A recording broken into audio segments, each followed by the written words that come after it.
But talking with Keith Rowland, the Dark Matter Digital Network, is going to stay up for at least a month because they have to, for one thing, they have to continue with all their monthly contracts. So they're going to last for 1 month. The only thing is I'm not going to be live on that show anymore, but I still wanted to do my show live. Mm-hmm. So I'm keeping the same time slot, which is Wednesday at 8 to 10 p.m. Eastern Standard Time. And I'm live streaming from my own website, which is podcastufo.com. I'm going to give that a try. We had, somewhere around 1,500 live listeners, and I hope at least a portion of them will come over. You know, the majority of listeners are podcast listeners, but I'm hoping some of the live listeners will come to the site, and we have a chat room there and all that during the live show. So, yeah, I'm sure a lot of people, because it's fun. What's fun about joining a live show is being ornery. That's right, and I do get some of those. Mm-hmm. Yeah. You mean being ornery as a host or as someone in the chat room? No, I meant as someone in the chat room. But do you get ornery as a host?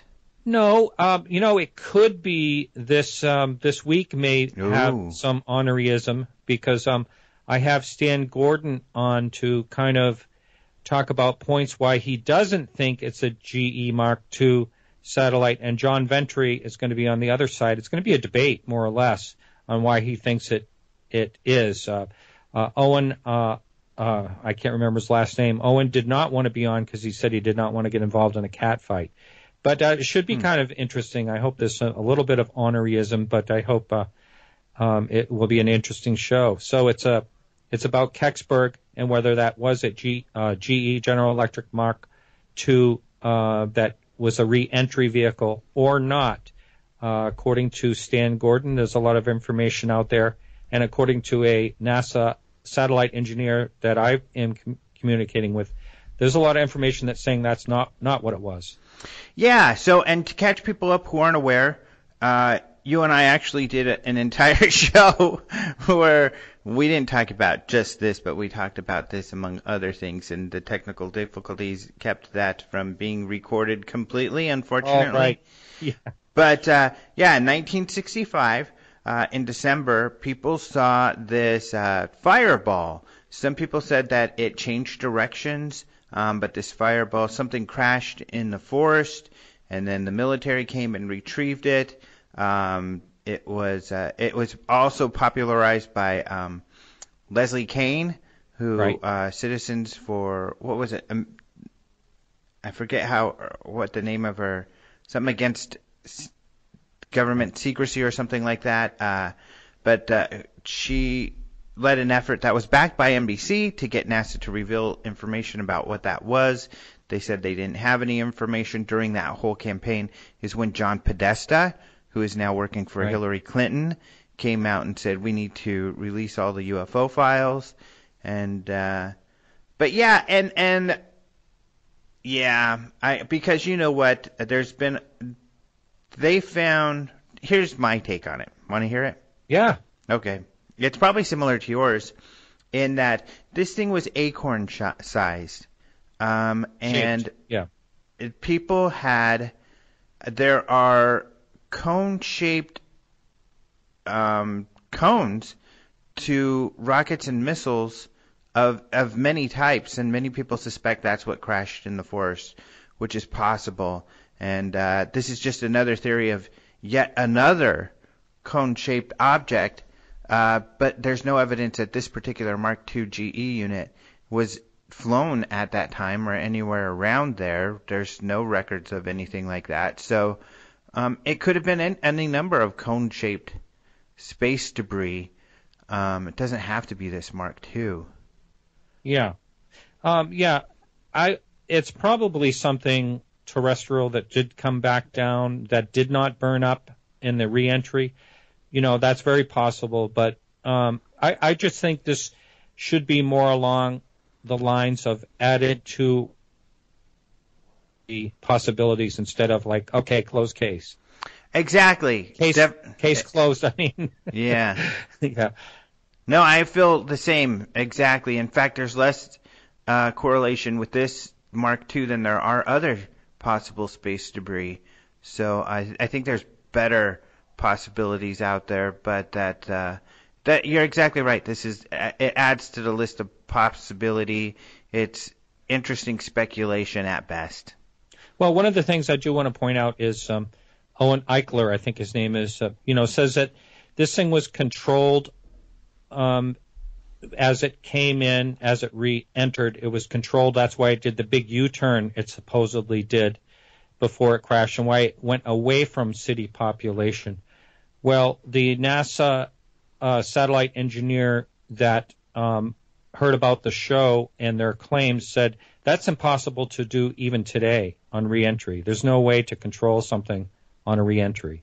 Yeah, I think they're mistaken in that it does have booster rockets to control it when it's in space. Right. To move it around in space, but not during re-entry, because and there's a lot more different. Involved in that as far as the energy available to activate those rockets and all that. Right. Yeah. Yeah. Yeah. So anyway, it'll be interesting. That will be very interesting, though, and that's someone I need to have. I want to interview in the new year. That's my New Year's resolution. My New Year's resolution is to have Stan Gordon on my show, because I've never gotten to. I've talked to him over email. I think I've even quoted him in stories before. But I think we were going to arrange it before. Who knows what happened? But over the years, but I don't think I've ever had him on. Yeah, he's a nice guy. I've had him on once, but he's very pleasant to talk to, and he's a fact guy. He likes to talk about facts. Which is great. I'm a fan of his work and what he does. So I think he's great. So that ought to be a wonderful show. Where can people go to listen to that live and be ornery on the chat? It's podcastufo.com. And they can call in and be doubly as ornery. That's right. The phone number's right on that website. Mm-hmm. Sure. Cool. Yeah. Cool. We've had that happen a few times, and that's always interesting. I'll bet. Yeah. So, other news. Let's get into. Well, I guess I could share who my guest is. Yeah. This is pretty fun. It's another one at another international show. In that, our guest is Don Meers, and I interviewed him from Australia. And he is the creator. He's a filmmaker, and he just made a documentary called Australien Skies. So he's, like I said, a filmmaker, and he works on a lot of different projects. And he's worked on UFO shows and stuff before, but he decided to do his own documentary because he met some interesting people that he felt should be focused. Essentially, people who feel they sense when a UFO is going to be around, they go out and they film it. And in this documentary he put together, he interviews these guys and puts some exclusive footage in the video of objects they've caught on video, and that he thinks are unexplainable. So this is one of our entries at the UFO Congress this year for the film festival. Of course, once we get all of our entries, they're due by January 15th. Then we have judges look at those, and we really want to have the turnaround quick and choose the top 3 in each category, long form and short form, and those will be shown at the conference. So they're in the running for possibly being shown at the festival and possibly getting an EB award. So it's really fun to talk to these guys, all the way from Australia. So that's the show today. There's a lot going on in Australia, and I'm sure it's the same with you. I think Australia, as far as listeners to my show, is like second or third, always, consistently each month. Yeah, we get a lot of Australians, which is fun. And according to him, they don't have a whole lot of Australian organizations and stuff, and so they do pay a lot of attention to the U.S. And what we're doing out here. And who's a big he loves Australia, and he does a lot of tours out there talking about the paranormal. Yes, I know who you're going to say. Who? Nick? No. Oh, never mind. Yep. No. Yeah. Okay. See what happens when you assume.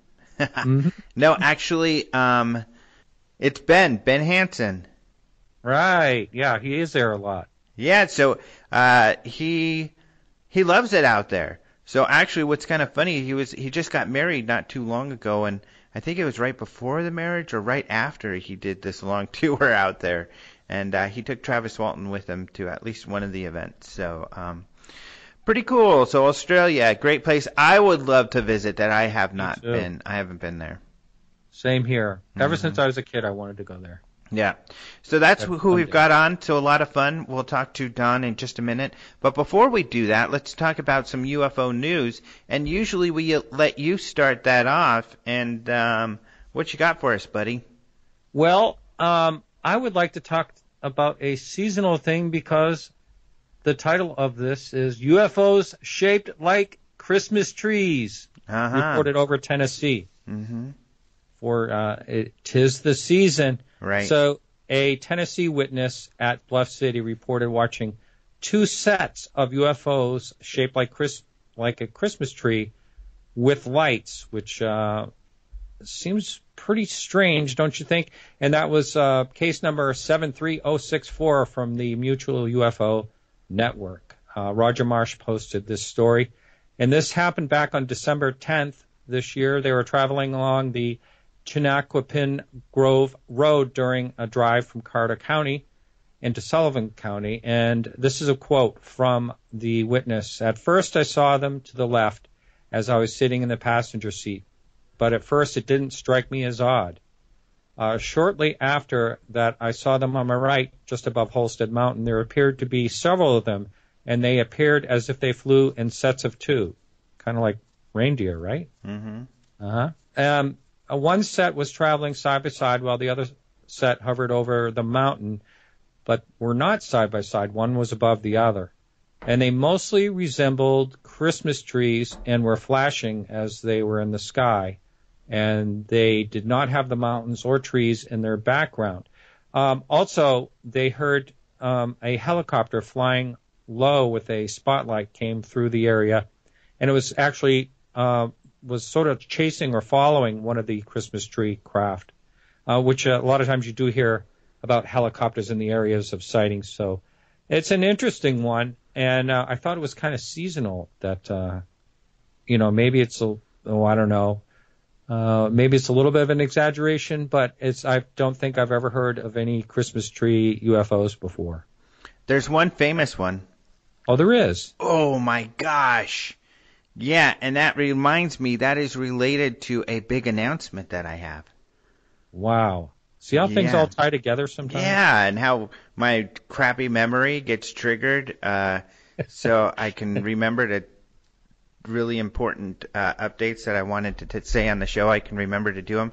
And often I just plain out forget. But yes, there's a famous Christmas tree UFO. Can you think of that? No, this is the first time I've ever heard of one. Close Encounters. Really? You know, they call the Close Encounters UFO the giant Christmas tree. The one at the end, kind of an upside-down Christmas tree as it rises, as it floats up behind the mountain. I saw that movie at the theater when it came out. What year was that? Oh, I think it was in the 70s. Yeah, or and 80s I've never at seen least. it again. You're kidding. No, I should, though, just to look, because I know J. Allen Hynek was in as an advisor. Mm-hmm. I'd like to actually rewatch that sometime. I love that movie. Yeah. I mean, I watch that movie quite regularly. It's one of the movies that I've watched the most probably in my life, along with, Star Wars or other movies. But yeah, it's an excellent movie, and that UFO is often referred to as the Christmas tree. You don't hear of a lot of those, but that movie, 2001, and Blade Runner. I know where you're going with this. See, now you know where I'm going. Those are three movies that I watch the most, that I absolutely love the most. But yeah, Close Encounters has the Christmas tree. Guess who is in charge of the special effects? Well, you're going to know. The special effects for that Christmas tree in Close Encounters and those others of my absolute favorite movies. Is his first name begin with a D? It does. Last name begin with a T? It does. Doug Trumbull. That's right. And why is that so exciting? That is so exciting because announced here for the first time, we are going to have him at the UFO Congress. Yay. So I've been telling people that we've got this special guest. If you go to the website, you see Sunday morning, we have a spot for a special guest. I sent out an email that said one of my absolute all-time heroes, may not be yours, but he is mine, is going to be coming to the Congress. We just had to, finish, confirm. He had to make sure. He confirmed, he said yes weeks ago, but he wanted to be sure that he is absolutely sure his schedule would be cleared up because he's got a lot going on. And one of the things he has going on is that he does a lot of film. He does his own film work. He does commercials. And a lot of these commercials, he works with a man named Mark D'Antonio. Which, of course, you and I know, and our listeners will know well because I have him on the show often. He's a good friend. He actually is one of the administrators of the Open Mind UFO Facebook group, and he's a photo and video expert analysis for the Mutual UFO Network.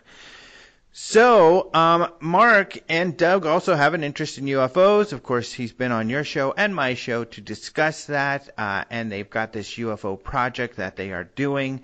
So they are both coming together to the UFO Congress Sunday morning together. They will speak about their UFO project. And UFO Yep, UFOTOG. UFOTOG. Yep, UFOTOG. Which is kind of it's like photog and UFO mixed together. UFOTOG. So, yeah, extremely excited about this. I think it would be cool, for those guys, too, to talk with the CubeSat guys. That, I interviewed last week. You interviewed one of the CubeSat guys, too, so they can maybe work together on the technology that they'll put on the satellite. But anyway, I am very excited about this. Of course, a lot of other movie people, everybody here is really excited about it. If you've been to the UFO Congress, you probably might have noticed that we have a all-terrain vehicle that has a IR camera kind of thing mounted to the back. Honestly, it's mostly for display more than anything, but that was inspired by Doug Trumbull because his first UFOTOG project was to put all of this telemetry, these cameras and telescopes and everything on this Hummer. Right. So it was a UFO hunting Hummer, and that inspired our little ATV there. So we're really excited about this. I mean, this guy's a legend to me. Two absolute legends, Jacques Vallée and Doug Trumbull. How freaking cool is that? Yeah, it's going to be a great, great UFO Congress. I can't wait. Yep. So, really exciting. There's the news. That's it. I know you were hoping that I would have that confirmation on Wednesday so I could share it on your show, but... Yeah, that's all right. Yeah, it's still happening.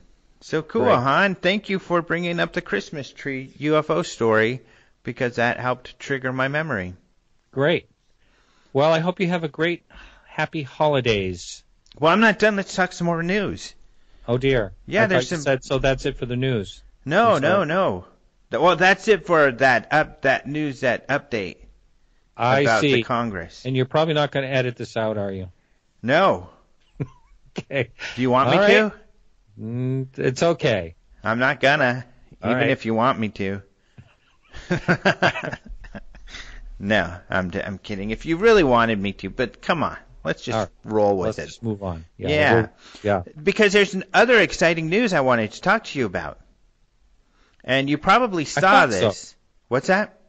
I thought so. Yeah. There's a couple other things, but this is a really cool one. I get really excited about this. Oh, and here's another bit of information too. Actually, I'll be speaking about this at the next MUFON Symposium. So I'm going to be doing a talk about, well, hopefully it was okay for me to say that, but I'm going to be doing a talk about official UFO government agencies. And one of the countries that has an official government agency is Argentina. They have a group called CEPA-E, which is slightly different than our mutual friends at CEFA. But their organization is called the Commission for the Investigation of Aerospace Phenomena. It's part of their Air Force. And they announced that they were going to create a group back in 2011. Actually, I think they first announced they were going to create it in 2010, late 2010, and then created it in like May 2011. But we haven't heard anything about them since until recently. And the reason we all hear about this, the reason we often hear about Latin American UFO stories is because of this great website, Inexplicada, which is subtitled The Journal of Hispanic Ufology. And at this website, they had a story. It's a great website. You know, I reference it quite a bit. You might too, probably, because there's so many stories that they generate there. And I should mention it's ran by Scott Corrales. So, yeah, that they, you know, there are some South American researchers who kind of just wanted to go check up on them, and they found that they have a site, and lo and behold, they had a report that they just put out. They put this report out in November. It was for 2015 sightings. It's the Argentina Air Force's UFO group's first report on UFOs that they've posted, so that's exciting. And even though it's for 2015, they explain how it actually spans sighting reports from November 2014 to November 2015. And interesting enough, a couple of interesting things about the report. They only take reports that are accompanied by photos and videos. Yeah, so that's kind of interesting. In the report is the analysis of 12 different cases. Most of these cases, this is which is kind of weird too, are from January 2015. So something like 6 of these cases are from that 1 month alone, which is kind of strange. But essentially they did find prosaic answers for all of the cases, but they just don't blow them off. They give you a bit of analysis to show you what investigation work they did, to find out that for the most part these were either satellites or stars, or in some cases a bird, stuff like that. You know, just like stuff you and I talk about, where a lot of these sightings turn out to be just those types of things. And so it looks like, you know, they did some thorough investigation. They did some work on this. The website's really weird. It's like 3 or 4 paragraphs. It's text only. And there's a link that says submit your report, but make sure, you know, we only accept reports that include photos and videos. And then a link to their 2015 report, and that's about it. It's the most simple website I think maybe I've ever seen in my life. It's just a plain white website with text on it. So very simple website. And what I did, though, however, is it's in Spanish. So I translated it for everyone. And if people know me well and they've listened to the show, they know that I speak amazing Spanish. I'm just like, you know. 2 words? Yeah, Taco Bell. No, actually, they'll know that I don't speak Spanish. My brain doesn't work well for learning languages. You know, we lost it. Like, my parents went to parochial school. They couldn't speak Spanish. If they spoke Spanish, they were slapped. Literally. Wow. My grandparents spoke Spanish, but there were so many of us cousins running around at the time. We only spoke English. And I used to try really hard to learn Spanish. And I know a tiny bit. I can understand. Like, when I read it, I can kind of often get the gist of what they're saying, but so I can translate some words here or there. But so you have to bear with me because I just used Google Translate to translate this thing, which did a pretty good job, I think. So it's just Google translated. Of course, you could have done that yourself, but I figured it might be convenient for me just to do it for you. So I've Google translated it there for you. But you also have a link to the original PDF file for those of you who actually are able to read Spanish. So, yeah, that's kind of, for me, exciting news that I was afraid that this Argentina organization, this UFO department for the Air Force, disappeared. Like maybe they were going to start it and they decided not to because we've heard absolutely nothing. So it's nice to hear something. And another cool thing is they're working with civilian UFO researchers. So you see them reference some civilian UFO researchers who they said that helped them with their analysis. Now, I wonder if they're just, they just work with so many reports like low-hanging fruit where they could easily explain, or are they checking out all the reports coming their way? Do you know about that? Well, I think they give the impression that they're investigating all the reports that are coming at them. Whether or not that's the case, it's hard to say. Given that they allege transparency, and they are, the very first thing they did was meet with a bunch of UFO researchers, and they have regularly, from what I understand, to get their input and to have them be a part of the process. How amazing is that? What if the Air Force, had regular meetings with like MUFON or something to talk about UFO reports? Of course, unfortunately, here in America, lots of people would get all conspiratorial about that. But, it's cool that they do, meet with civilian researchers to get their input.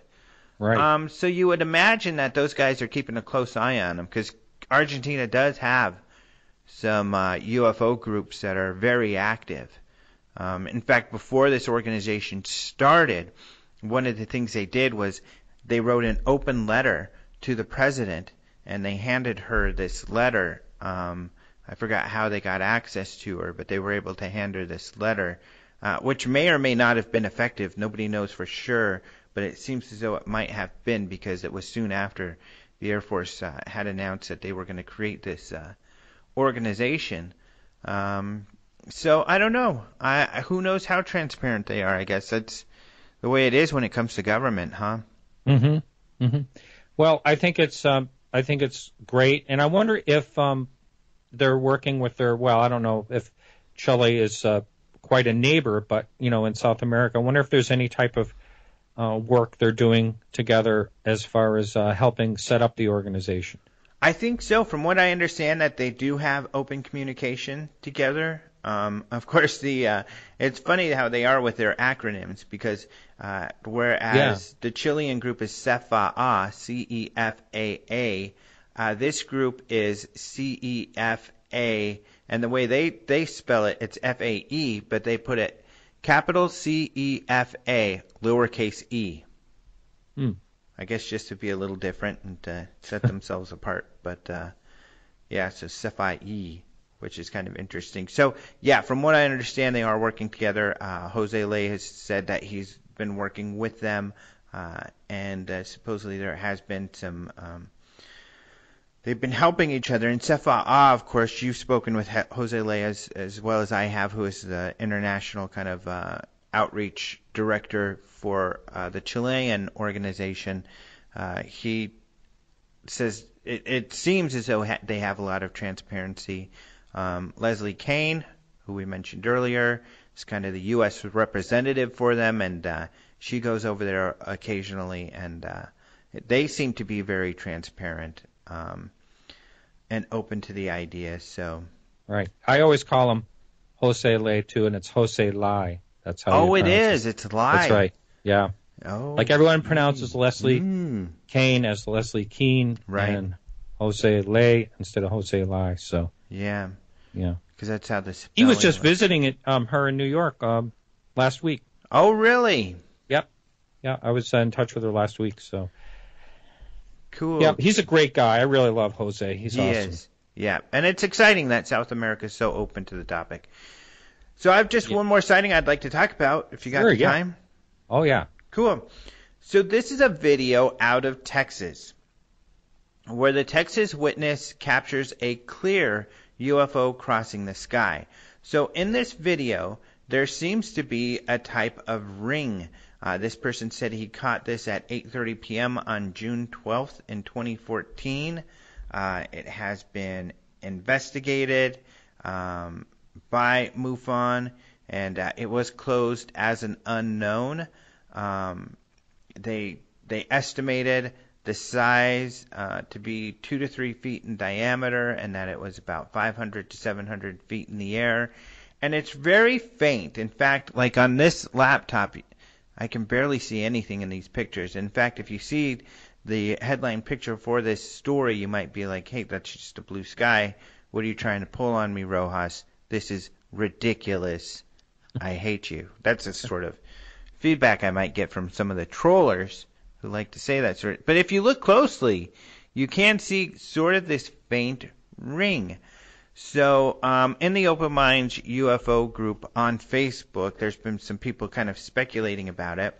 Some people saying it could be birds in a circle flying together in a ring. Or I think what might be more likely, for instance, Mark D'Antonio, who we mentioned earlier, said he thinks it could be a smoke ring from like a diesel truck or a diesel engine or something like that. And we have seen smoke rings. In fact, there's a trebuchet or something similar that they launch at this festival in England, and I forget where, but it creates a very pronounced smoke ring. And there's been at least a couple occasions where people have taken pictures, and that's become a UFO story. So smoke rings do happen and get mistaken. They can travel a distance and get mistaken for something mysterious. But, yeah, this is a very interesting video. Yeah, I'm pretty sure it's just a portal to another universe. Yeah, I mean, that's it. That's what it is, yeah. Yeah, because the witness felt that perhaps it was a cloaked disc of some sort. Huh. But portal to another universe is, I think... it's much more believable. Mm-hmm. Yeah. No, I wonder if this thing would have shown up in the nighttime as anything. Probably not. I doubt it, because it's a dark color, and maybe that's why you can barely see it in the video. It's 8:30, but this is the middle of the summer, so it usually doesn't get dark till, what, like 9:30? Yeah. I think that's the longest day. What day was it? It was like June 12th, so it's 9 really days close. away from the longest day in the year. So yeah, you could see it's daylight. But another reason why this sighting is interesting is the Houston Chronicle picked it up from our website and wrote about it. So our friends out there in Texas may be seeing even more news about it. All right. All right, there we go. So that's all the news. You got anything more? No, I do want to say happy holidays to all your fine listeners. Happy holidays. Happy holidays. The UFOs are flying, and Martin. We got to rehearse. I join in, but we have to rehearse. Yeah, I know, because that's getting really bad. I can't come up with any words. So we'll just end our holiday singing right there. Thank goodness. That's enough for this holiday, I think. Right. Okay, so there we go. Are you guys going to have a white Christmas out there with snow and everything? No, it's going to be 60-some-odd degrees the day before Christmas and 54, I think it is, the day of Christmas. That's the same temperature out here, I think. I know. It's been a crazy year. The leaves are blooming. The flowers are coming out. Wow. Strangest New England winter I've ever seen. Really? And I have to tell you, I am absolutely loving it. I'll bet. Yeah. I mean, I'm in a T-shirt today walking around working outside at my property. So wow. Yeah, very nice. Yeah, much better than the snow and ice and all of that stuff. Yep. And it's I've never seen it like this in my entire life. Most of my life has been spent in New England, but I've never seen it like this. Wow, that's amazing. Well, you have a wonderful holiday week, and are you going to have a show on Wednesday? Yes, I'm having my first live show on my website Wednesday. Perfect, great. So I'll be... hopefully, is that okay if I come on your show again and do some news? Absolutely. I'm looking forward to it. I might even believe it or not, I live in this little town in Maine, up on top of a mountain, and it's next to the second biggest lake in Maine. It's really beautiful. And one of the listeners contacted me, is coming to his lake house, and it might be sitting in studio with me. Oh, how cool. Wow. And he's been to Rendlesham Forest. He's really into the topic. Oh, cool. That's awesome. That will be fun. Well, great. Well, then I guess I'll talk to you Wednesday, and you have a great one. You too. All right, Alejandro. All right. So let's go ahead and speak with Don Meers. I am happy to have on the show Don Meers of Australien Skies. Hello. Thank you for having me on the show. Yeah, it's great to have you. It's always fun. You're out there in Australia, right? Yeah, we are definitely a long way away. We were just talking about the 4 different time zones almost we have to get together to actually have this chat. Yeah, that's always difficult, the time zones, because when I do international, I had it easy this time because I told you my time to get started. And, I'm always terrified when, someone overseas gives me their time and then I've got to, figure out when that is. And so I know it can be difficult. You need a degree in physics or something like that to work out some of these things sometimes. But it's always fun to be able to connect. That's the magic of Skype and the internet where we can talk like this. Absolutely. Yeah, for sure. We wouldn't have been able to do this 10, 15 years ago, that's for sure. Yep. So your movie is called Australien Skies. The latter part of Australia is spelt like aliens. And I guess tell us about your movie. Australien Skies, it's a independent film that we started filming last year. It began in December. And we wanted to do an Australian documentary. There's really not that many documentaries out here to do with ufology. And just partly because it's a very small community out here. We've got a small population in Australia of about 25 million people. And it's difficult to get a project up and going. And but we were determined to do it. And we wanted to do something different, I suppose, for Australia, from an Australian point of view. We wanted to have a look at photographic contactees, people who allege that they get a feeling before they experience or they see these strange objects in the sky. And it's quite unique in the way that they actually get this feeling, and it enables them to prepare a camera. And we actually were basing the film along those lines, kind of. And the real point of the film was based with photographic contactees who can experience these things and have almost a feeling of when something's going to appear. Would it be possible then for your average everyday person to experience something as well, or to at least see what it would be like to experience it? So that was really the kind of the thought behind the film. Mm-hmm. Now, I haven't watched the film. I've got to copy it, and one of the reasons I haven't watched it, I figured it'd probably be better because you've submitted the film to the EBE, the film festival at the UFO Congress, and, I'm a judge for the first level, so I didn't want to seem biased or anything. So I didn't want to be out there saying, hey, this is an awesome film. But I wanted to have you on to talk about it so that because it's a really interesting project related to this field, of course. So what is your background? Have you done other films? I'm a camera production person, and our business works with a lot of big live production over here in Australia, but we also do content and also documentary work.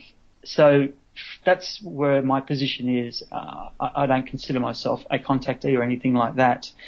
However, I've always had an interest in ufology and the paranormal, and it's a topic that I find really interesting. And from a technical point of view, we just moved all of our gear up to 4K, like a year and a half ago, 4K cameras, and we had a couple of them, and we wanted to try them out and do a project that we owned, as opposed to working on projects that had directors and producers telling you what to do and all this sort of stuff. We wanted to really have something that we could put our hearts into. And so that's where really the thought, we thought, look, let's go for an Australian ufology documentary. And so that's where it sort of started. And we, when we started it all off, we were going to, I was going to UFO conferences, and I'd been invited to a couple of them as well, just through my work, doing stuff, documentary work and things like that. And so I was going to conferences and listening to a lot of speakers, and it was at one of these conferences that there was a gentleman from Australia who got up to do a talk. His name was Damien John Knott, and I had no idea who Damien was. And he was a photographic contactee, and I didn't even really know what the term was back then. And I sat through the conference, through his talk, and it really struck me. He was a really interesting guy. He was very down to earth, and his whole talk was based on these photos and videos that he'd been capturing for the last couple of years. And all he was really doing was getting up there and showing the photos and the videos and talking about how he got them and where he got them. And he wasn't really preaching. He wasn't trying to give an answer or anything. And he actually seemed really level-headed and very grounded.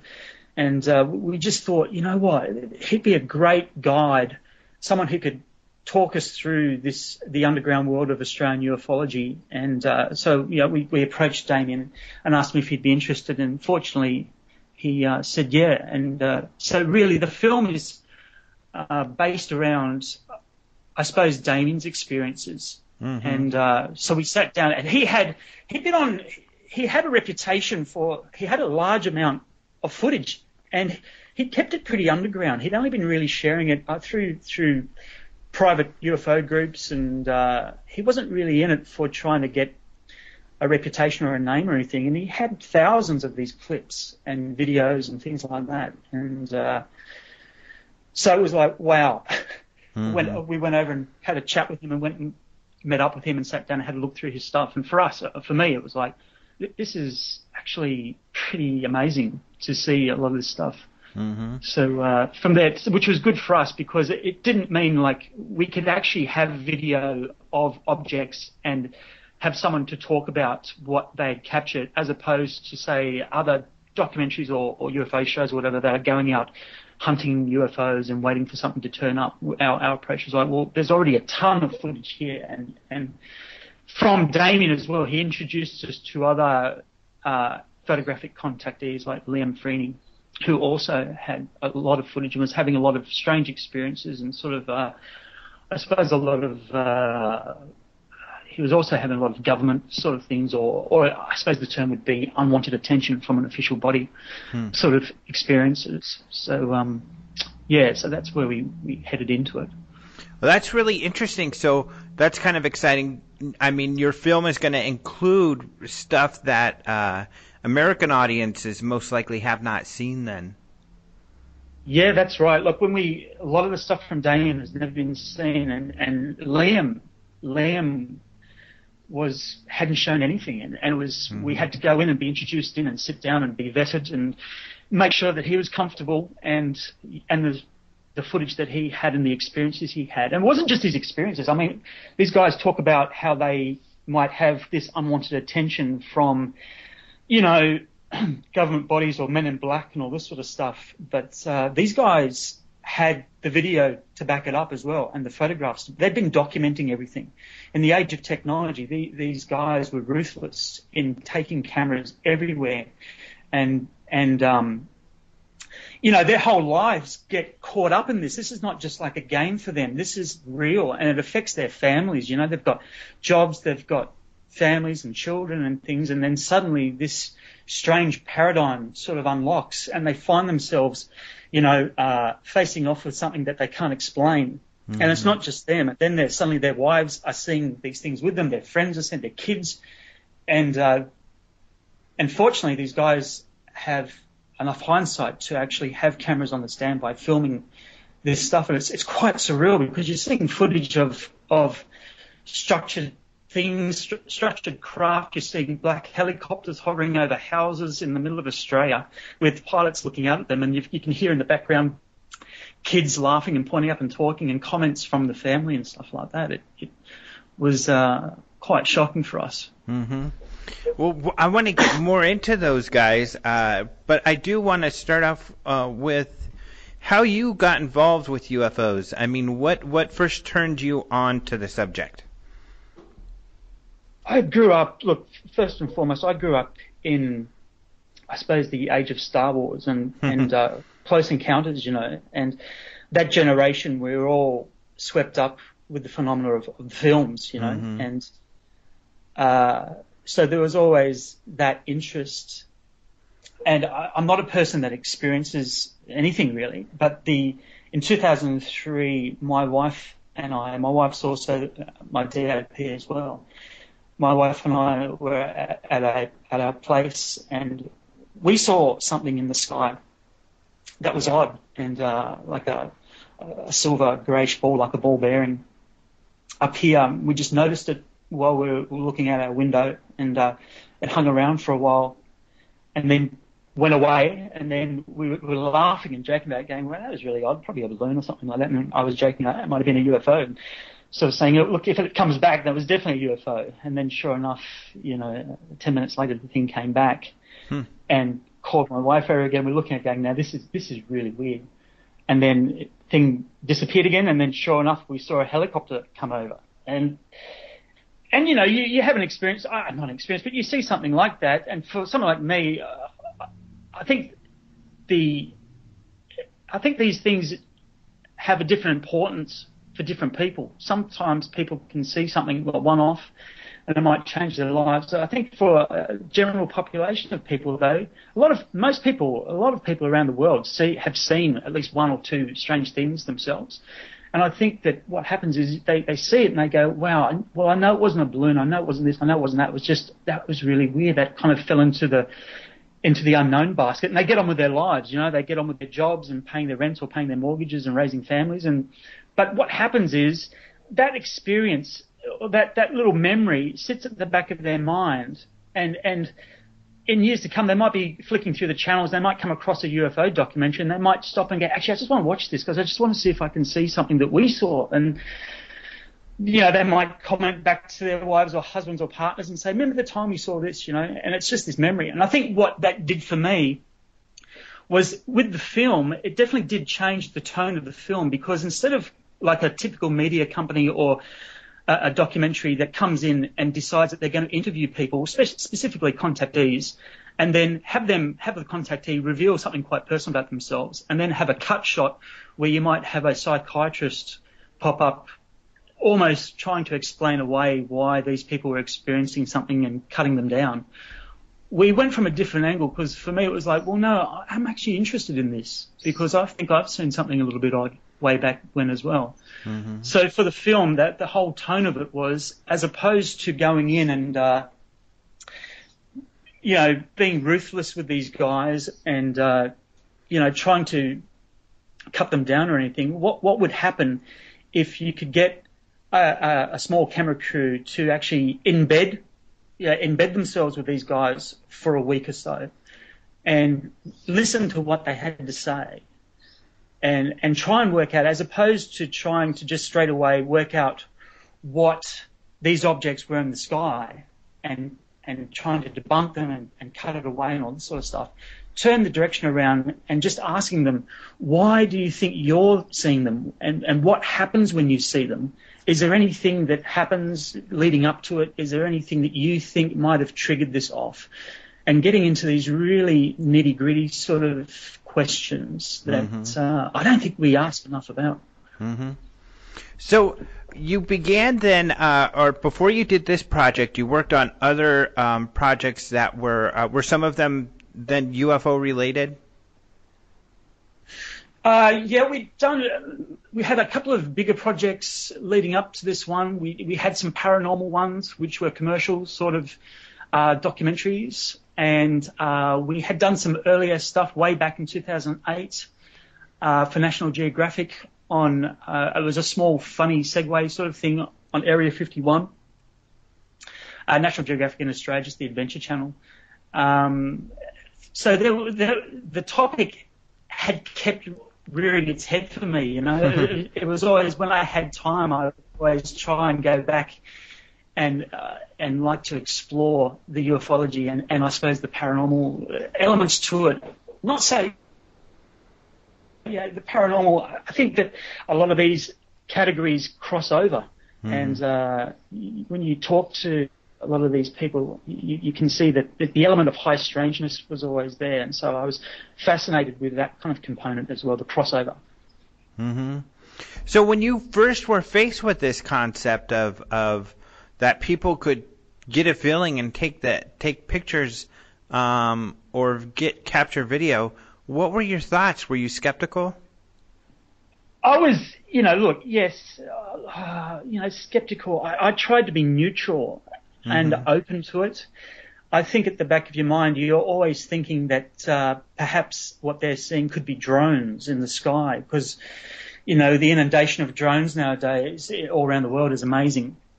And we actually, in the film, we have a drone pilot in our production, and we took Damien out for a day with the drone pilot to put some drones in the sky so he could use his equipment that he uses to see if we could debunk what he was, or not debunk, but perhaps allocate some of the sightings to being drones in the sky, and to let him talk to drone pilots and hear and see the characteristics of how these machines work and what their restrictions are, their flight times, and things like that.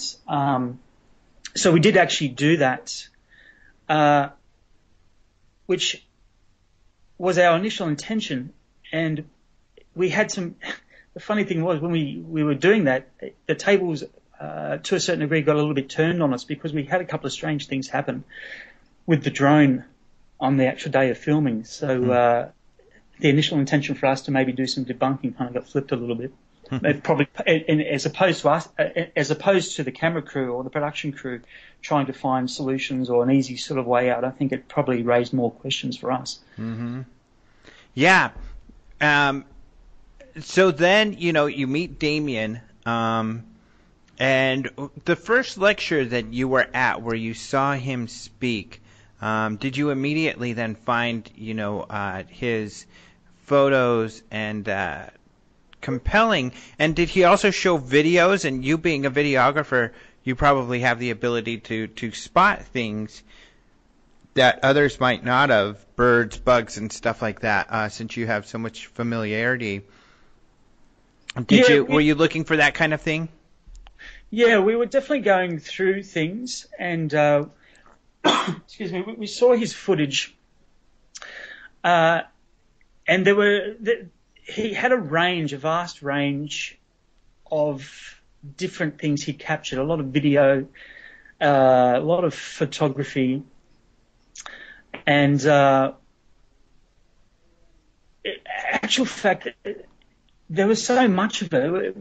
It was a bit over the top, really. And I think, I think there's elements of misidentification possibly with some things. I think that's inevitable with all ufology, because if something's unidentified, it can easily be misidentified. But at some stage, even after being misidentified, if it can be rectified and then explained from future knowledge, then that's definitely plausible. And I think Damien had carefully gone through his stuff and had categories of things that he had, possible balloons, possible this, possible that. He was pretty careful in the way that he went through, and was always very cautious with what he would put out and, talk about.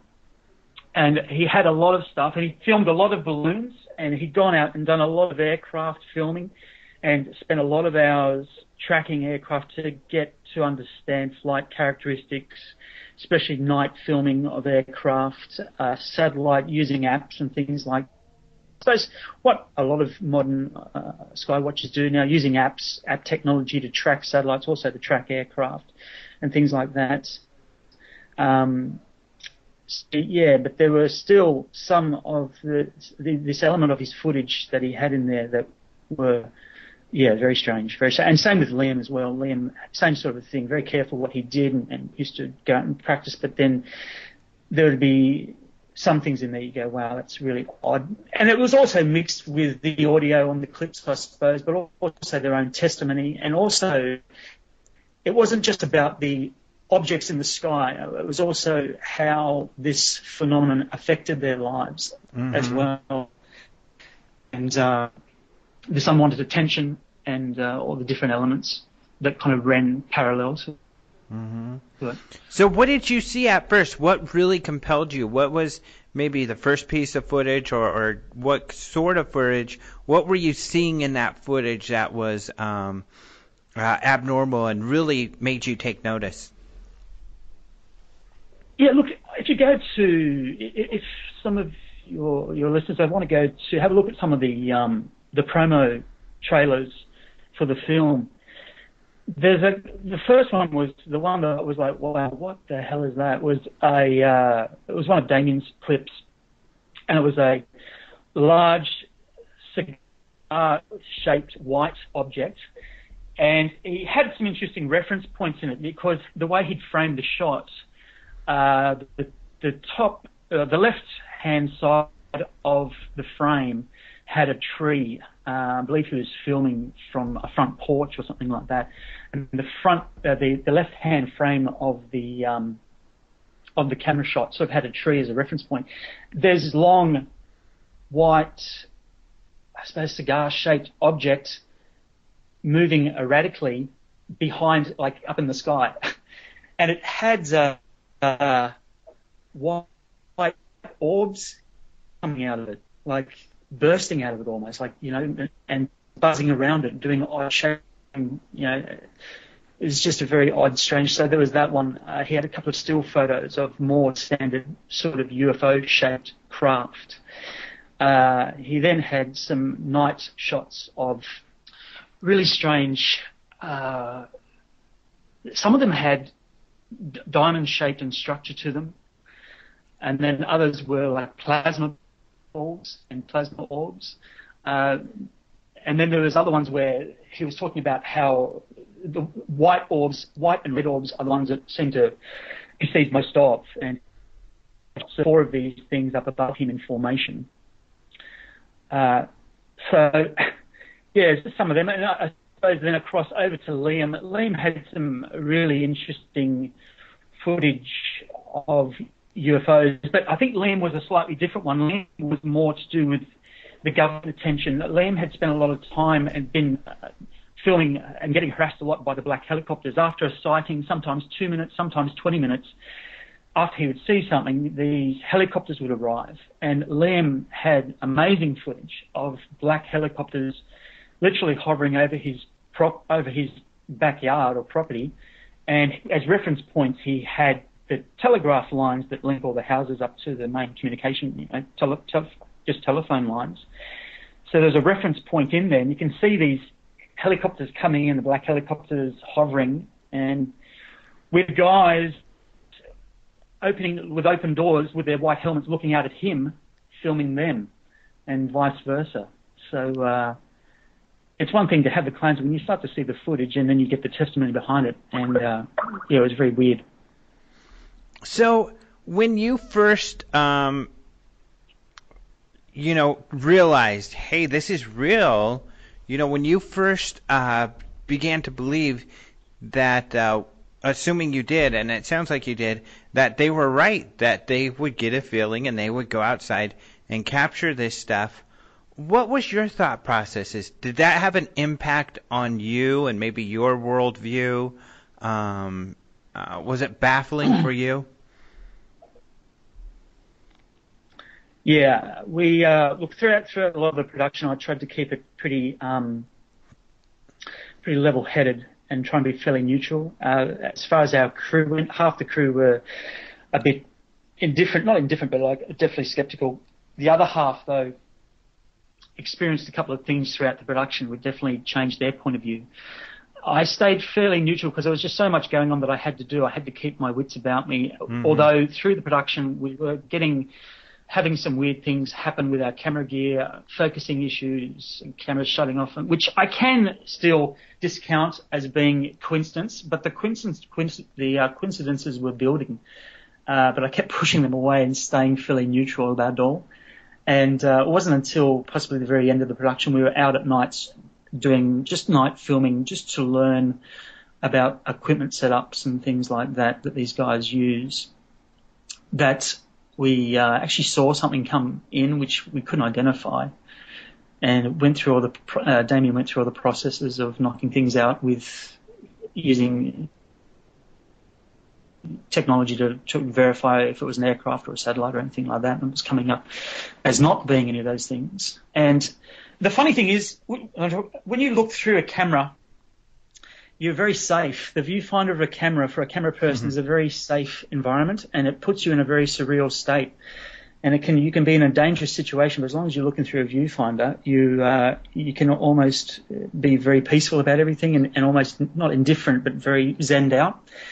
And at the end, when we saw this thing come across and managed to start to do some filming of it, we had some very big flashes of light happen in the sky, which, as I'm filming, I'm seeing out the corners of my eyes, and the whole atmosphere is changing. And I think for the first time, that was really when I went, you know what, I actually think that I'm actually I'm a part of this now, as opposed to just someone who's filming this. And that freaked me out. That was at the end where I kind of went, wow, okay, this could be something to this now, as opposed to a series of coincidences or speculation or whatever. Yeah, there could be something to this whole thing now. Mm-hmm. Yeah, I know, and one of the reasons I ask is I kind of had a similar experience early on when I was a MUFON investigator. You know, I had a lot of people coming to me, and I was skeptical of this concept, saying, you know, they believe they're being abducted, and luckily, I guess they felt safe with me because I had a lot that, you know, I began to work with. And, you know, a person who said that, a couple of people actually, but one in particular who said, you know, I film these things often. I feel like, you know, I just am able to see them. She said, come on over and spend some time and we'll see them. And I was skeptical, and I was like, okay, she's probably misidentifying stuff. And we went out there, and it wasn't like, and I thought she would probably sit outside for hours. But no, she was like, I think we should go outside right now. And within like 10, 15 minutes, this was on 2 or 3 occasions, and we became friends and hung out quite a bit. But it wouldn't take very long before we would see something that, to this day, that I can't explain. Nothing spectacular, but just like this little white orb way back out in the distance, but it would move a short distance, stop, fade out, little later fade back in, move another short distance, and then fade out a few times. And it's something I couldn't explain. And for me, it really was like, to this day, it baffles me. And I think it changed it really opened my mind even further to, I don't know what that was, but, you know, that these mysteries exist, and especially when you witness them, you can't deny that. Exactly. And look, I'm hearing exactly what you're saying, and that's where I'm at. That you finally see something, not just hearing about other people's kind of things and blah, blah, blah. And regardless of whatever it is, I mean, regardless of whether this is extraterrestrials or something terrestrial, because there could still be something there. And when I say terrestrial, there's a whole range of things that could be. It might be something natural. It could, and something governmental. It could be something quite coincidental. Who knows what is going on? And it could be something extraterrestrial. And all things linked up together somehow. But the point still remains is that there are people who are allegedly seeing these things again and again and again, and it's happening again and again. Like, I mean, regardless of all that sort of stuff, just those claims, or there's something going on with it if so many people are seeing it. You know, not everyone, you know, so many people around Australia, and you go to these, like you say, you go to a dinner party or something like that, you know, you've got 15 people there. The topic comes up, you're probably going to find about 4, perhaps even 5 out of 15 people, if they're brave enough, will probably admit that they've seen something strange. If you just have a random collection of people, you know. So there's something going on with it. The point is now that we just have to work out now and start to have a good look at what that could possibly be, and be brave enough to ask questions and to accept, you know, solutions to things if they present themselves, but also, on the other flip hand, be brave enough things that perhaps don't have solutions. And that was one of the things we had to do with Australien Skies, because I was always very reluctant to put things in that were just hype. I wasn't trying to hype it all. I didn't need to hype it up. We just wanted to go in and just have something very grounded, very normal, and just see what listen to the stories of these guys, It wasn't like we were making a TV show where there's guys hunting them down or anything like that. We already had these guys with all this footage and their testimonies, and that was really what we wanted, to just listen about their own lives and how it affected their lives. The idea of the film was to have it on quite a personal level. But to actually have a couple of things pop up within it, and to perhaps experience, like you said yourself, you see something that you can't explain. It was not something that I'd bargained for, really, but definitely has changed the way I look at things, for sure. Mm-hmm. For Liam and Damien, had they been experiencing this, or has this been going on for quite some time with them? Yeah, that was the weird thing. Damien had. He'd had it a couple of times through his life. It started when he was a young boy, and that was the first time he saw, I believe, an orb of some description coming up over him, and he ran home and told his mum. I think he was on his skateboard at the time, and he had a couple of things through his life, but it didn't take the importance on for Damien. He had a couple of weird things through his life. But he got on with his life and, went on with his career and stuff like that. I think it was in 2013, though, he was a builder by trade. And I think he'd moved to a small country town in Australia called Dunedoo. And he was down there to restore an old homestead with his father. And within a couple of days of going in and starting off the job, he would come out at night and, have a cigarette or something like that on the balcony, and he started to notice these lights in the sky, and his father would come out and see them as well, and it seemed to be from being in Dunedoo, for whatever reason, it started to trigger for him to the point that he was seeing them, almost on a daily basis, and started to build. Liam was, again, a bit more dramatic for Liam. Liam had nothing his whole life, and had a family, had children. Was a working man, working with a trade and getting on with his life. And then he actually has a date where it kicked off for him. And he noticed, I think, prior leading up to this date, and that again was only about, I think, 2 years ago, that he had a strange feeling. I think he puts it down to like the guy in Close Encounters who, was somehow getting that strange feeling, I've got to go here, I want to make a little thing out of potato salad or something, Not that he was actually literally doing that, but he was just using that to describe there was something in his feelings that were getting a bit weird. So he started buying cameras and sitting up on his roof. And I think his wife was actually quite happy that he had a hobby as opposed to just working. He thought he might be just looking. I think he was actually starting to get very, very interested in the stars. He was getting very interested. So he started buying camera gear, and he was getting this feeling. And he was buying telescopes and cameras and stuff and sitting on his roof looking at the stars. And his wife and kids thought, isn't it great? What a cool hobby, this is lovely. And then it built and built and built. And then he was at work, and he went outside, and I believe he saw the first thing. And from there, it just catapulted him into a whole different world. Really dramatic for Liam. Mm-hmm. So very different, and very odd. Did either of them get obsessive about it? How do you mean it? To what level? What do you mean? I guess obsessive to where, it's something that they do every day, that they spend so much time at that perhaps it takes over and as a priority, and maybe even affecting relationships or their careers. Yeah, I think I don't know if obsessive, but I think you've got to look at human nature. If you were to experience this thing on as well, and something as odd as seeing a UFOs kept popping up and following you around everywhere, I think we would all become pretty obsessive. Mm-hmm. Because first off, we'd want to know what they were. Second off, we'd want to know if we were going nuts.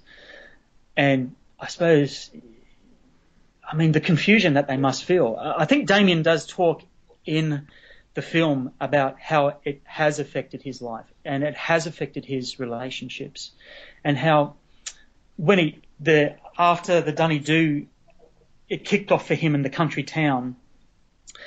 he was very new to it all and trying to unravel what this was and why was it happening and was he nuts? And so he was going off and buying multiple cameras and setting them off because, as he said, look, if I'm crazy, then my cameras must be crazy as well because they're filming what I'm seeing.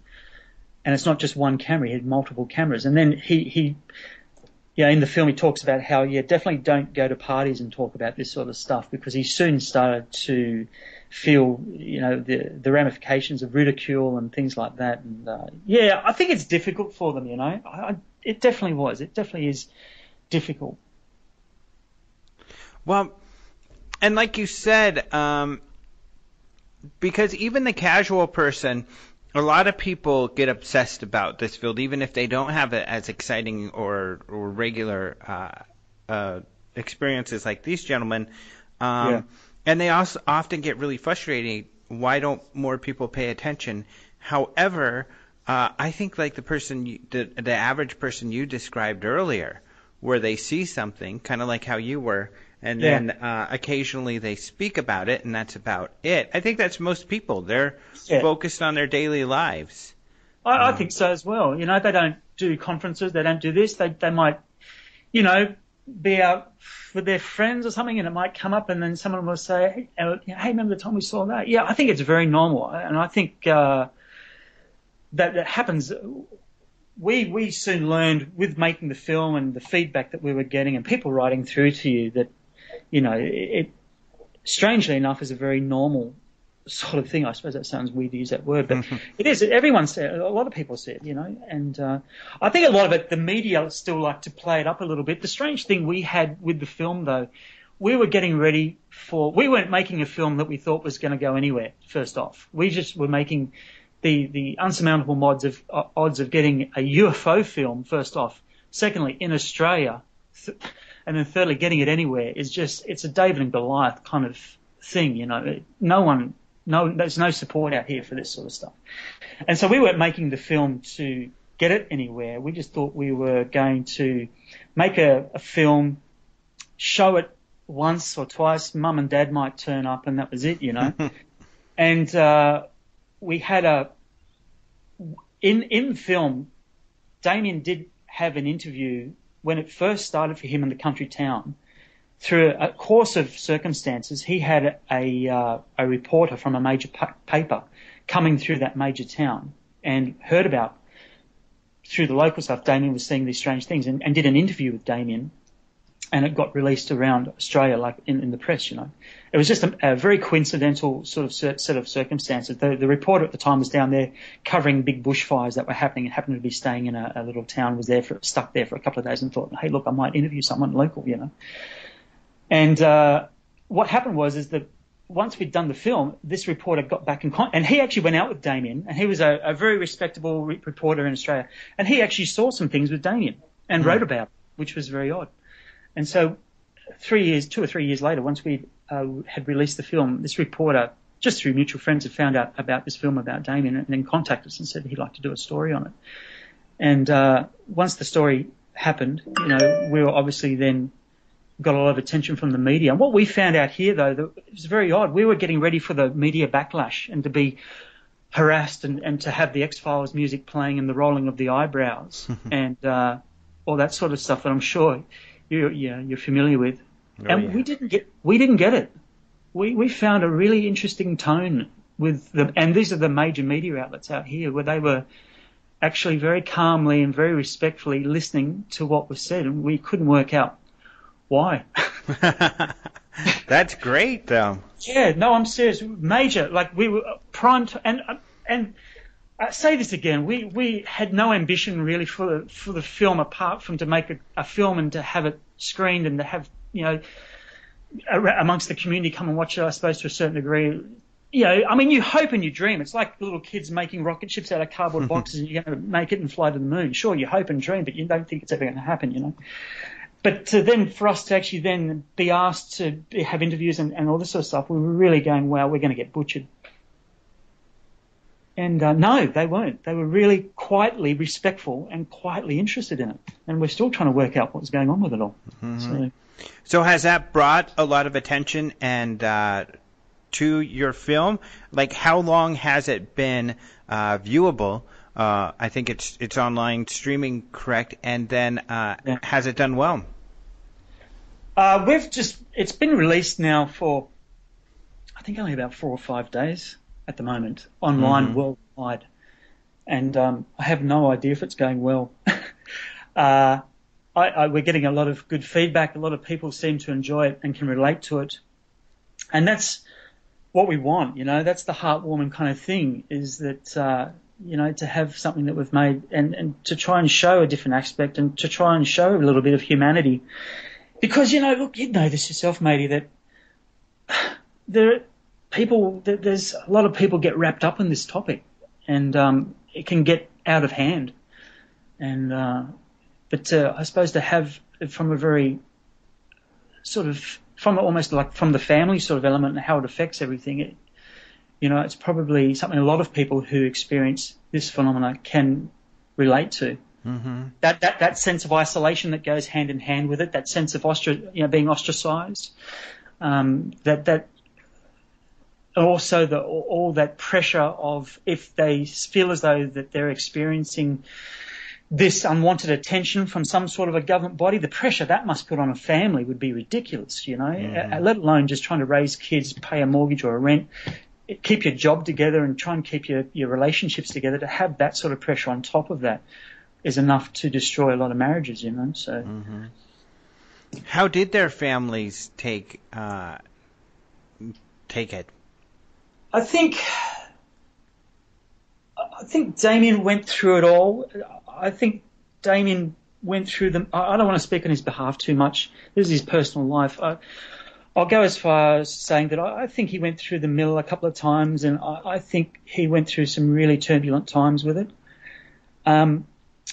I think with Liam, I think it was possibly something that was a big shock first off, like we said. I think his family thought he had a new hobby. Then when he started coming up with all this sort of stuff, they were really worried and thought he was losing the plot.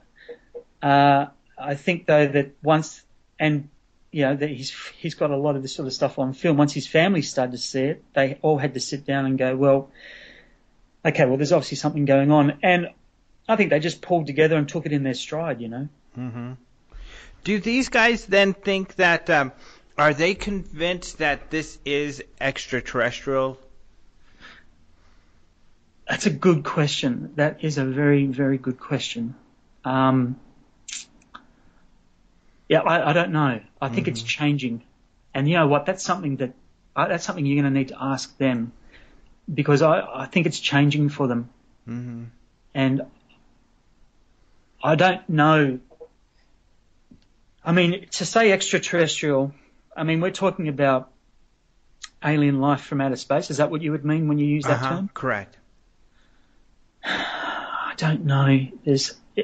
Even Damien says in there that for him, at times, it feels like something that is almost native to the world, and something that's very old and has been here a lot longer than what we have. So in that regard, it's not something from outer space coming here. So the definitions and terms, it changes so much, Well, that's interesting, though, because and I think that lends credibility to them in that they're not jumping to conclusions, whereas many people do. Yeah, exactly. Well, that's the thing that got me straight away of Damien. When I first met him at the conference, here's a guy, Australian guy, normal, down to earth. He's showing things that he's filming, and he's talking about where and how he filmed it. And yet he would never say what it was. He would say, I don't know what it is, but this is what I'm filming. And that was where he went. He's always been very careful to not try and get wrapped up in saying something out of pressure or public opinion, as opposed to saying something that perhaps that's happened to him. You know what I mean? Mm-hmm. He's been pretty careful like that. And like, even from my point of view, going to some of the conferences, mate, a lot of the talks just go way over my head. It's such a rabbit warren, like a rabbit hole that you can fall down. that it's actually pretty scary, some of the concepts and some of the things that are flying around out there. Mm-hmm. Now, and I guess you've come to, it kind of makes sense, or you've kind of answered this. Do either of them feel as though they're receiving any messages from these, from these things? Again, I'm going to be really respectful. That's something, again, I have to get them to answer. Look, I'll go, and if I'm wrong, I apologize to these guys now. I don't know if they're receiving messages from whatever this is. I'm not too sure. I'm not too sure what the point of it. Yeah, like why is it happening? I don't even know if they know why it's happening. And I think that's the confusion and the frustration. Here's the funny. There is something though that is very interesting with it. Both the lads that we concentrated on, both Damien and Liam, they do have a need to share what they're experiencing. And it's almost like a burden, they're driven by it, like they want to share what what is happening to them. And when I say that, I don't mean that from a point of avarice where they're wanting to, they're not trying to make money from it or get famous from it or something. I mean, their kind of motivation for it is something much more deeper. It's almost, I don't know, that they want to share what it is to show what is happening to them, they're trying to get some sort of a message out there. And the frustration, which when you imagine it, here's the frustration for them. They're not sure what the message is apart from what is happening to them. They're not sure what message to get out there apart from showing people what they're filming and what they're seeing and what they're experiencing. But, it must be it would be a frustrating position to be in, though. Mm-hmm. Really interesting. So this sounds super interesting. And I guess, so when you got that attention, you decided what was the process I guess you went through when you decided how you were going to make the movie available for the public? We got attention, and we just went into lockdown because we got hit with a tsunami, not literally, but I mean it was almost like a press tsunami. We weren't ready for it at all. We actually all went into lockdown, and we were like kids hiding under the bed. Going, what the hell is going on? Phones were ringing and all this sort of stuff. And, fortunately through it all, we got connected with our distributor in the States, and these guys came through amongst the other sort of things that were coming through, and these guys were fantastic. They were very calm and they knew the topic, and they were themselves, the guys who were working in the distribution are themselves involved in ufology and things. It was just like, wow, that is weird. And we had to back check them and make sure they were who they were saying and who they worked for, and check the company out and all this sort of stuff. And everything checked out. And it was like, I just couldn't believe the coincidence that you would actually have someone who wasn't a nutter and wasn't trying to rip you off and scam you, and was actually interested in ufology and also able to do distribution overseas for us. And so that's how we managed to then get the film over to America, and from America, hopefully, into the rest of the world. Without their help, we would not have been able to get it to this point. We would be locked away in Australia. It'd be probably just ending up on somewhere, just being pirated away and shoved away, and just it'd be neglected. It'd just be a wasted film, Mm-hmm. Well, great. The website people can go to is Australien Skies, and like I said earlier, it's Australian where the last part is spelled alien, so ALIEN. So an E instead of an A for Australien Skies. And there you've got trailers, you've got pictures, and a lot of information about the film. And very exciting. You'll also be screening the film you've submitted the film to the UFO EBE Film Festival. Yeah, the EBEs hold a lot of sway over here in Australia, so it's like... Really? Good. Yeah, for sure.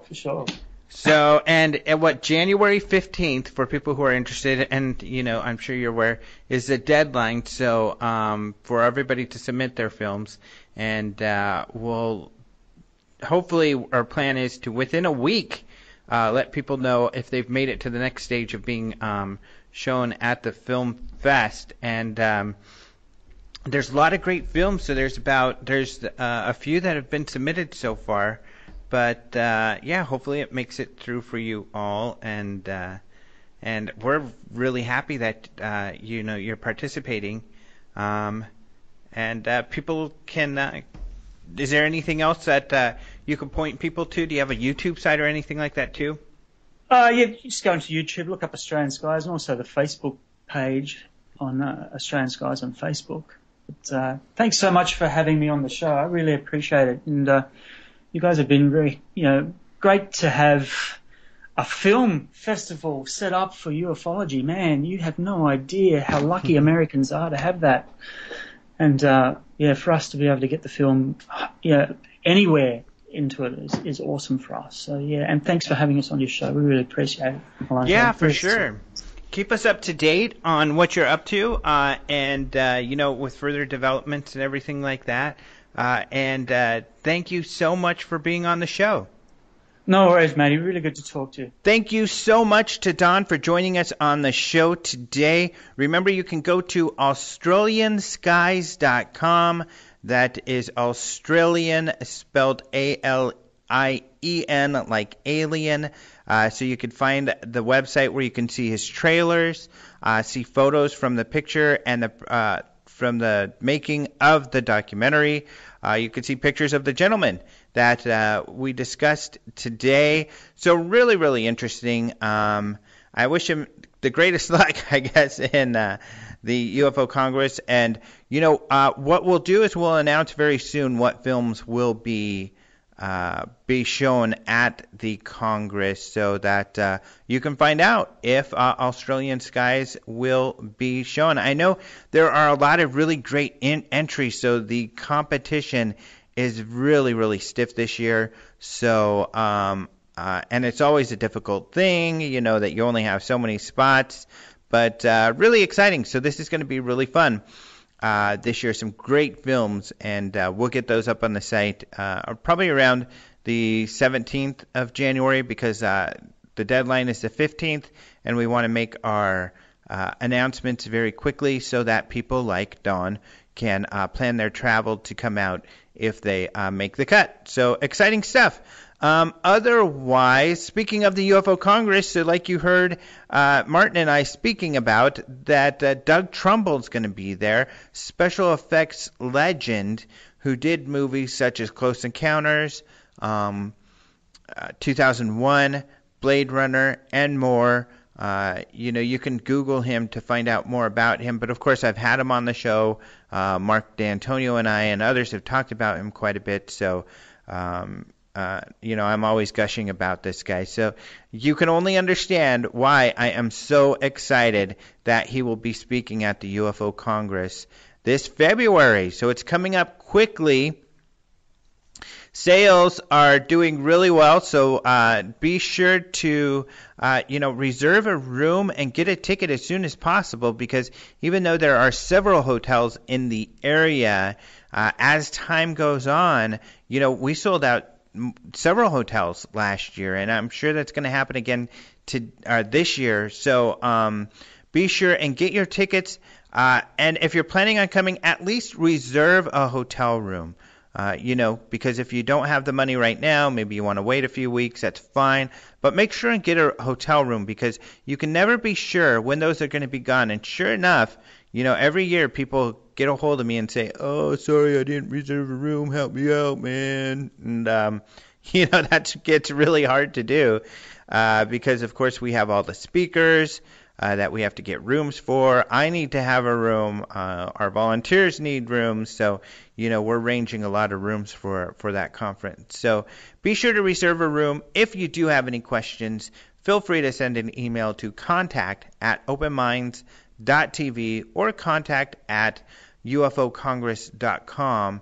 And we'll be able to give you some advice. We'll help you as best as we can. Also, if you go to ufocongress.com, you will see the completed schedule. So the schedule for the conference is up. Those that is barring any unforeseen changes or difficulties with flight arrangements and all of that. Thus far, it seems like everybody's good with the times that they're going to be speaking and everything, so we're good to go. So go check that out at ufocongress.com. Really exciting stuff. So also, when it comes to the Open Mind UFO Report on YouTube, we won't have one this week, but we did have one last week, so you'll have to check that out. We did some of the UFO photos and videos that we've discussed on the show. We did a video about those, so you can go to YouTube to check that out. We won't have a show this week, but we will have one next week where we'll talk about on YouTube, show you some pictures and photos from some of the great cases and some of the news that's going on in the UFO world. Otherwise, that's about all I have.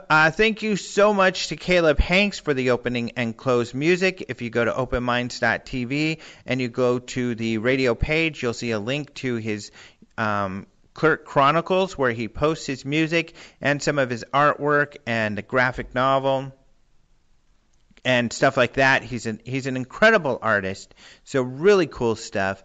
But thank you so much to Caleb Hanks. I love his music. I'm a fan, like I've said many times before.